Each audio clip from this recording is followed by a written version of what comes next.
आता पेट्रोलचा खर्च विसरा, घरी आणा इलेक्ट्रिक स्टायलिस्ट इलेक्ट्रिक गाडी। 100% भारतीय बनावटीची इलेक्ट्रिक्स ईव्ही इलेक्ट्रिक गाडी आता उपलब्ध। 5 वर्षांची वॉरंटी, आकर्षक कलर्स आणि स्पोर्ट्स डिझाइन। एकदा चार्ज करा आणि 100 ते 140 किलोमीटर पर्यंत रेंज। अत्याधुनिक सर्व्हिस सुविधा, लोन सुविधा सुद्धा उपलब्ध। आजच भेट द्या साई मोटर्स, किसान चौक, इचलकरंजी। संपर्क 93 73 27 57 52 किंवा 0230 299 77 66। नो पेट्रोल नो टेन्शन, इलेक्ट्रिकचा स्मार्ट पर्याय।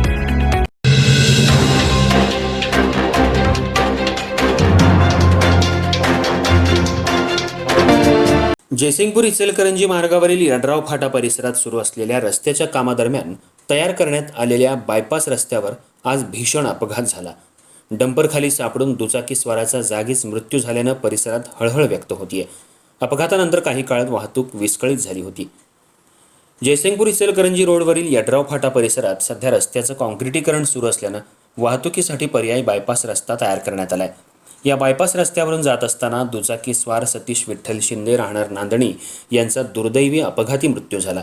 ते आपल्या दुचाकी क्रमांक MH 517224 प्रवास करत असताना डंपर क्रमांक MH 10 CR 9425 या खाली सापडल्यानं त्यांचा जागीच मृत्यू झाला। अपघाताची माहिती मिळताच नागरिकांनी घटनास्थळी धाव घेतली। पोलिसांनी घटनास्थळी पोहोचून पंचनामा केला। या घटनेची नोंद शहापूर पोलीस ठाण्यात करण्यात आली असून अपघाताचं नेमकं कारण आणि पुढील तपास पोलीस करतायत। दरम्यान यड्राव फाटा परिसरात सुरू असलेल्या रस्त्याच्या कामामुळे आधीच वाहतुकीवर मोठा ताण आहे। त्यातच या अपघातामुळे काही काळ वाहतूक पूर्णपणे ठप्प झाली होती। त्यामुळे दोन्ही बाजूंना वाहनांच्या लांबच लांब रांगा लागल्या आणि नागरिकांना मोठा मनस्ताप सहन करावा लागला। या घटनेनंतर रस्त्याच्या कामाच्या ठिकाणी सुरक्षिततेचे उपाय अधिक प्रभावीपणे राबवावेत, तसंच वाहतुकीचं योग्य नियोजन करावं अशी मागणी वाहन चालक आणि स्थानिक नागरिकांकडून करण्यात येत आहे। या दुर्दैवी अपघातामुळे नांदणी परिसरावर शोककळा पसरली आहे।